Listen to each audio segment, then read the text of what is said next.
Hello, and thank you for joining us. My name is Ariel Snow, and I will be sort of facilitating this conversation with our partner KCAC. But thank you for joining us. And DeAnna, if you'd like to introduce yourself briefly, and why don't you go ahead and tell us a little bit about KCAC as an organization? Absolutely. Thank you for having me.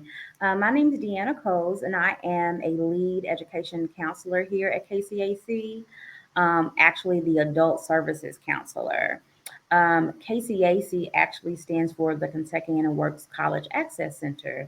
We are a local nonprofit here in the Louisville area, and we provide assistance to anyone who is interested in college. So, any barriers that someone may be having in regards to navigating that post secondary education system, we provide that assistance.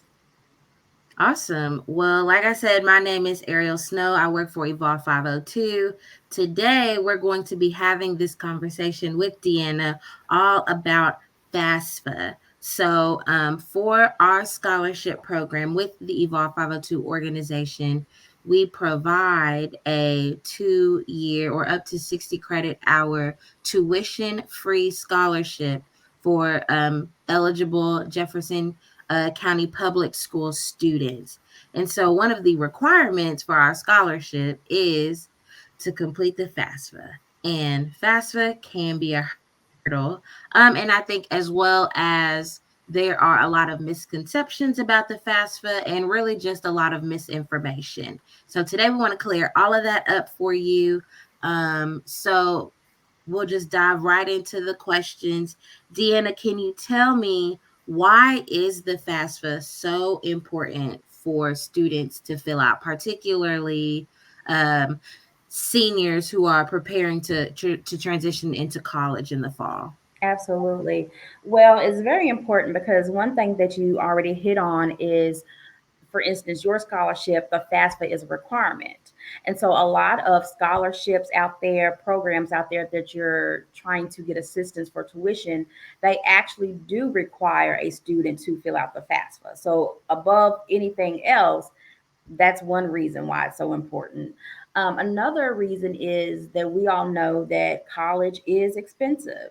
And so filling out the FAFSA is a way that you can see if you qualify for any money from the government that would help with that tuition. Because who wants to pay out of pocket, right? And so it's very important. We definitely encourage um, all potential students, college students, to complete that FAFSA. And so, again, a lot of programs require it. But definitely, you want to see if you have some type of assistance to help you pay for college. And so, um, students have been hearing basically since October, probably even since just August. When school starts, they're hearing FAFSA, FAFSA, FAFSA. Yes. And so, as they're completing it, what have you seen as some of the biggest hurdles that students face while they're trying to complete the FAFSA? So, I know a lot of students start it, but as they're trying to actually complete the FAFSA, and who might they be able to get help from to work through it? Right. So before I get into the hurdles, well, one hurdle actually for some may be not even knowing when the FAFSA is available, right? So then once they figure it out, they're rushing, they're panicking because they actually didn't know when it was available and they're doing it too late. So that can cause a lot of anxiety, a lot of hurdles. Just making sure you have the proper information to input into the FAFSA. So, first and foremost, everyone needs to know that FAFSA will always open every year, October the 1st every year. That's very important. And people knowing that they can get ahead of the game so they're not rushing and not running into some of those hurdles. Um, but a lot of the hurdles that students may face definitely would be obtaining parent information because, as we know, everyone's family situation is different. And the FAFSA requires you to have parent information. And when I say parent information, that is a biological parent or whomever has custody of that student. Okay. And so you will need parent first name, last name, birthday, social. All of that is required. And sometimes when a student works on their FAFSA, whether it be at their high school or other organizations, they don't have that information with them at the time. So knowing that in advance before you even log on to FAFSA, just knowing what do I actually need when I log on to do my FAFSA.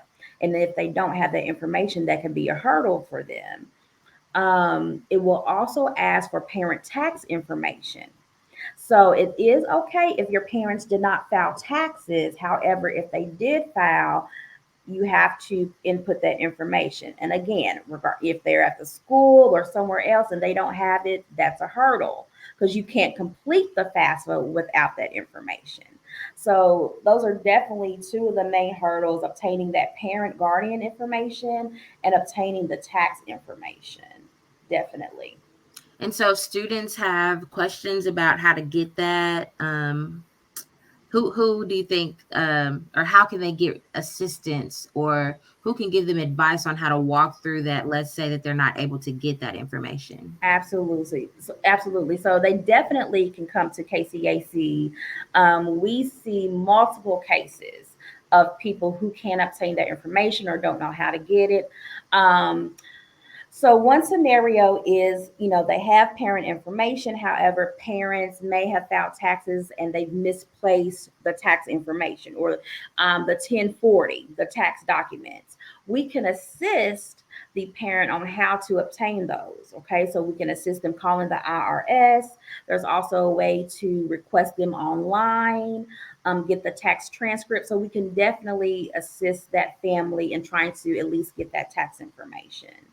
Um, if a student, for whatever reason, cannot obtain parent information, there is a place on the FAFSA that you select the option that says cannot obtain parent information. The FAFSA can still be completed, it will still be submitted. However, once their school receives the FAFSA, they're going to start getting emails. Well, why can't you obtain this information? What is the situation? Typically, that is something called FAFSA verification. Okay, so they'll get verified or they'll get a notice from the college or university that says, hey, we received your FAFSA, but we still need this information. And then that's where it goes into the student possibly letting the school know, hey, I don't have a relationship with my parents, or I'm an independent student, or things like that. Again, each situation is different, but we can assist the student on how to go about completing that FAFSA if that is the case. Um, Something that I think is very important for anyone to know is, again, I mentioned earlier that a student will need that parent information. So the demographic information as well as the tax information. However, there are a few ways that a student may not need that. So if a student has their own children, that then makes them an independent student. They would Mm, not need their parent information if they have their own children. If a student is married, mm, okay, um, people, different situations. Sometimes people marry young. So if they're married, that would make them an independent student. They would not need parent information for that FAFSA. If they are in the military, a student would not need that information. If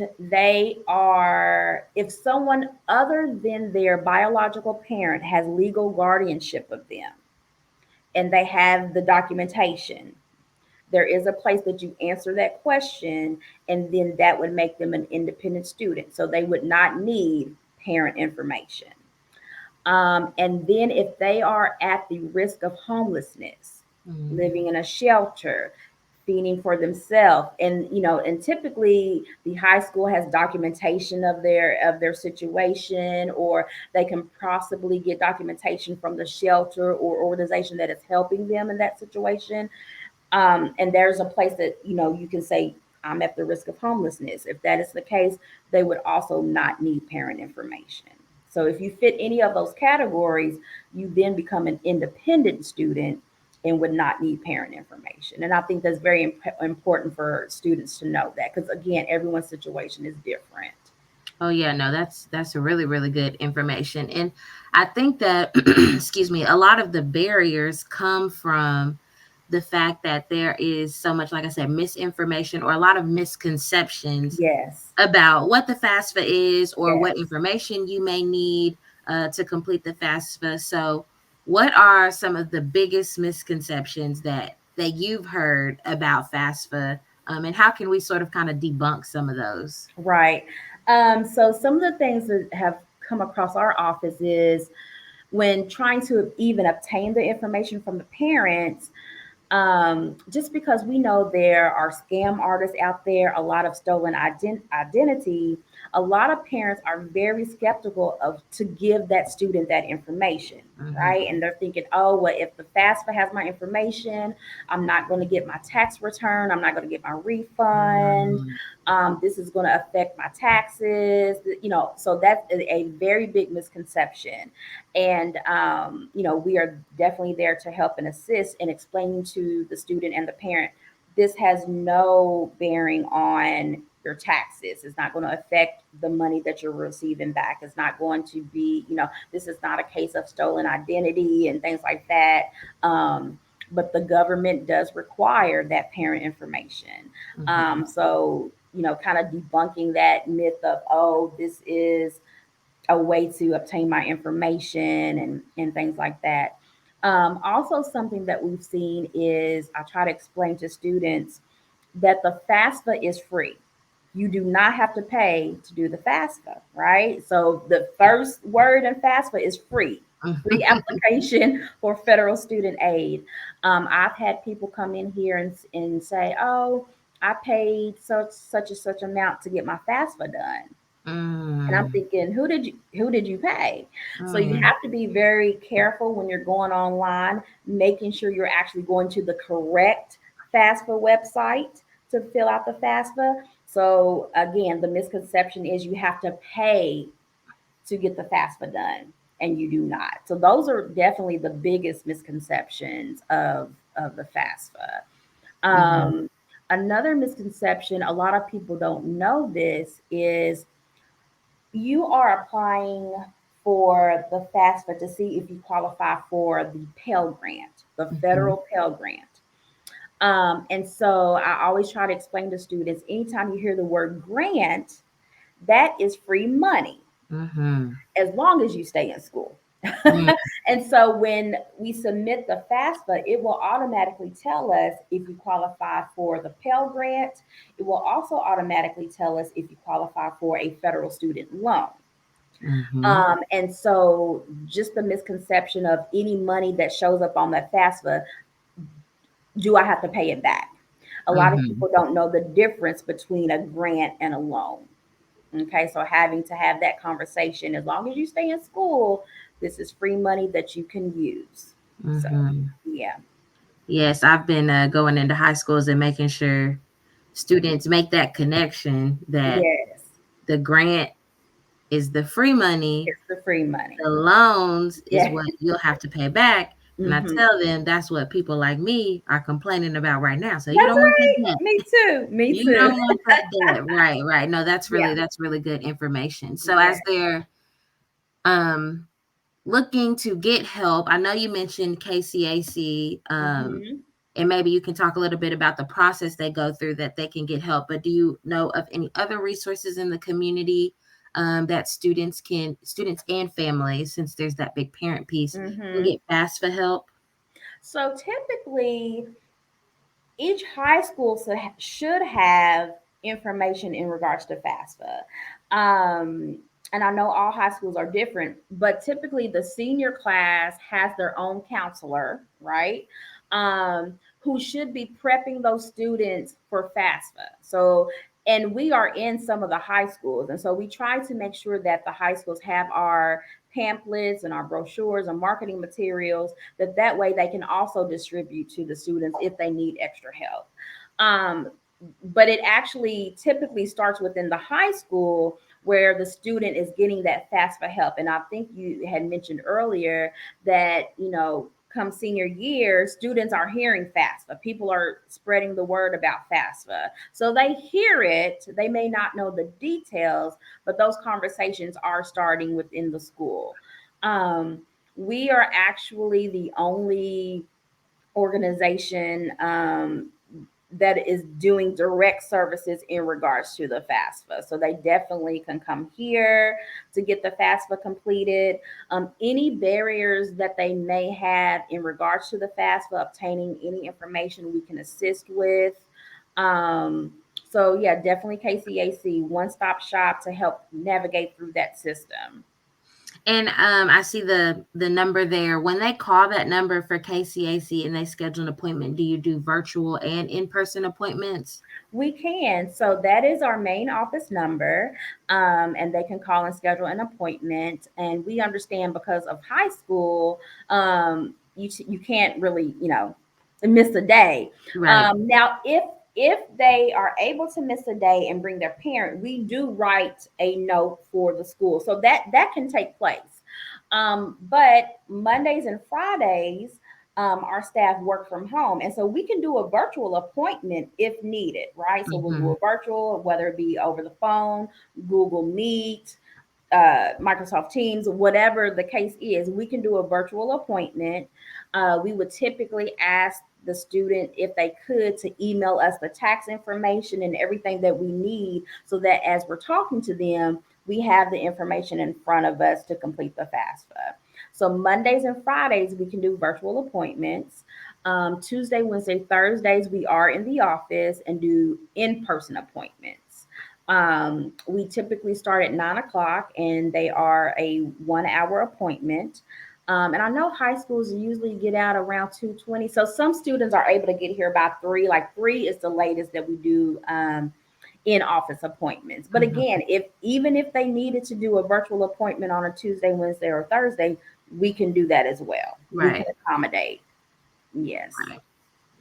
And so I know you touched on this a little bit as you were giving us some scenarios about what a student can do if their parent is not willing to help them with the FAFSA. But as you're touching on that or sort of reiterating that, can you just also maybe walk us through some of the, like, how much of the FAFSA would they be able to complete without their parent? Like, walk us through sort of preliminarily what that FAFSA actually looks like and Right. where the student might run So into if trouble. they are not able to obtain the information, the first couple of pages of the FAFSA is asking for their information as a student. So it will ask for their social, their name, their birthday, what high school they attend, what colleges they want the FAFSA to be sent to. And just FYI, I believe you can list up to 10 colleges on the FAFSA. And that's just making sure that those colleges receive the information. That does not mean that they're going to attend or decide to go to those colleges, but those are the colleges that they are interested in, and they can send their FAFSA to those schools. It will ask the questions to kind of rule out if they are independent or dependent. So it will ask, do you have your own children? Are you married? Are all of those things? Are you in the military? And if you say no to all of those, then it will trigger the next step where it determines you are a dependent and need the parent information. So Mm-hmm. once you get there, there are two options. I will provide parent information, or I cannot provide parent information at this time. They have a choice to choose. If it's a situation where they have to choose, I cannot provide parent information, it kind of triggers the FAFSA. It will ask them again, are you sure that you cannot provide it? They say yes, continue. They can still complete the FAFSA. It will still be sent to those schools, but it's going to have a flag on it. Mm-hmm. The school will see that they have not entered parent information. And I think, as I mentioned before, they're going to get something called verification. The school's going to want to know, hey, we received your FAFSA. It doesn't have parent information. What is the circumstance? So at this point, it's almost like they're pleading their case to the college on why they could not provide that information. And once a FAFSA is submitted, even if they qualify for the money, all of that, they're eligible, all of that, it is up to the school to make the decision how they want to proceed. Gotcha. And Gotcha. so, having someone help them and advocate for them is very important, just because a lot of communication, especially if you are a first time college student, first generation, not knowing how to navigate that, Yeah. how to advocate for yourself, who to ask, the right questions to ask. That's kind of where we come in. And so if they are faced with that and they do get something back from the school to say, hey, we received your FAFSA, but you didn't complete it because of parent information, we can help them with those conversations. We can help, call the school, explain to them the situation. But again, it's up to the school on how they want to proceed with that. And that Right. kind of is hard, just Mm-hmm. because you want them to see, this is my situation, and for them to understand, I'm just trying to go to school, but this is my situation. Right. A quick follow up to that. So, would you say it's better for a student, let's say they're having some trouble getting the information from their parent, whether the parent is maybe not around or the parent just doesn't want to provide that information? Would you say it's better for them to go ahead and send the FAFSA on, complete it, or should they like continue to try and pull it out of their parent? Like, what would be the best option Yeah, for and them? we have those conversations because you can't force anyone to give you that information. Right. I encourage them to complete it the best that they can. Um, and typically, so what you can do is when you log into FAFSA, if you get to a place to where you actually have a relationship with their parents and they'll give it to you and they're just not there with you that day, you can save it and always log back in to finish it. So if you have that information, you can save it at that time, log back in and finish it. So that's not a problem for the students who actually have that information but may not have it in front of them at that Right. time. Right. For the students who actually cannot get that information, and they may even have a relationship with their parent, but the parent still does not want to give that information, that's when those conversations come up. I still would encourage them to complete it and say, I cannot obtain this information. Again, it's going to get flagged. It's going to Mm-hmm. get flagged. And as an organization, my staff have been willing to actually talk to the parent to kind of ease their mind on, hey, I know your student is asking for this information, but as a professional, I want to reassure you this is why they need it. They're Yeah. not out here just sharing your information. It's required for the Mm-hmm. FAFSA. This is why they need it. And sometimes parents hearing it from another adult who's Right. actually helping them um, eases their mind, and sometimes they're more willing to give that information. So we definitely can help with that. If the student's like, hey, can you talk to my mom and dad and really explain to them why I need this information, why it's important. Yeah, I love that we're having this conversation and being able to just get the information out there because too many times you see students who just stop and do not Yes. finish the FAFSA because they think, oh, well, if I don't have my parent information, I can't submit it, or my parents won't give it to me, so then I'm Yeah. just done. And it is needed for a lot as you're preparing for your post secondary education. So it's Mm-hmm. really good that your organization, is helping students work through these Yeah. challenges. And I'm glad we're getting the word out to help students as well. Right. It's definitely a challenge. And sometimes it can be very discouraging. Like you said, students get to a place in the FAFSA and just stop, and then they feel like, oh, I can't go to college, Yeah, And so I'm glad that we are around to help them with those barriers. And it's not easy, but again, that is why we are here to help right, them try to navigate through that. right. Well, I've got one last question for you, sort of just to wrap us up. What advice would you give to students who are needing some help with FAFSA and they just might be super overwhelmed right now, or the process is too overwhelming for them? Absolutely. Come to see us. Come to Yeah. see.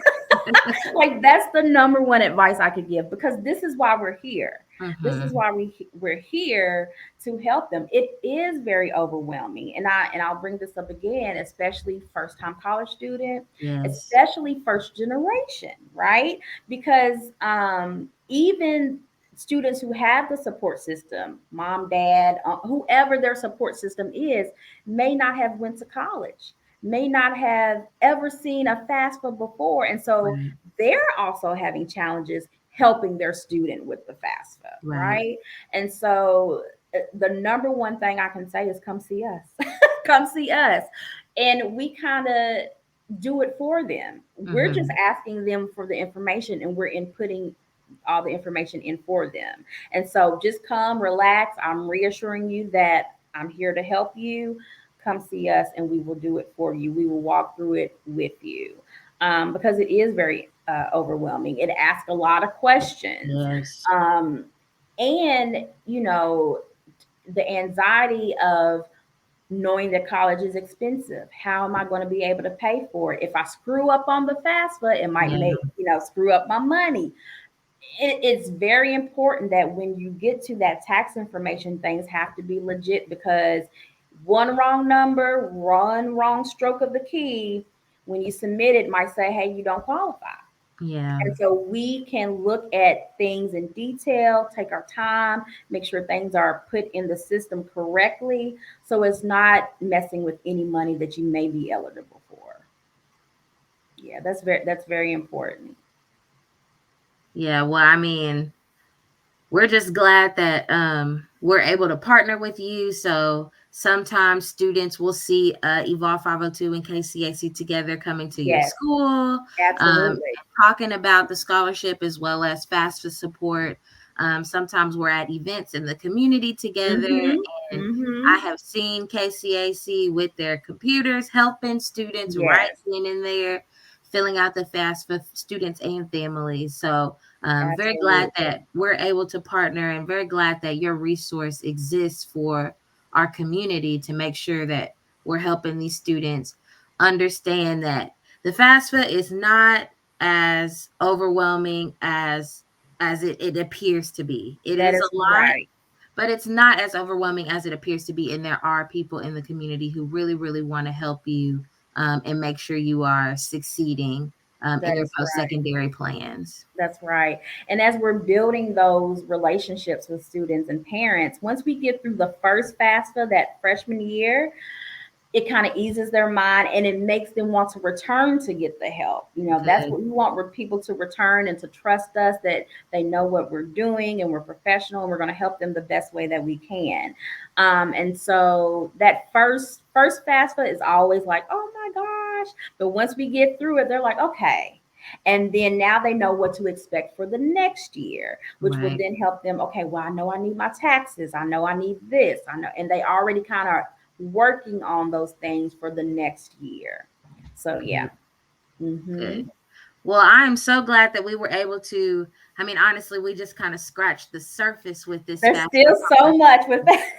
Yes, it's still Yeah, so much out there and still a lot of misconceptions and barriers that, again, like you said, it's individual it situations. is. It Um, is. but if we learned one thing, it is that KCAC is here to help and evolve. Absolutely. We want to be able to highlight you all and work with you all as much as we can, because we know that for our scholarship completion, the FAFSA is a barrier. So we want to be able to Hmm. remove that barrier in any way that we can. So thank Absolutely. you so much, DeAnna, for your time and just giving us the really, really good information that we needed.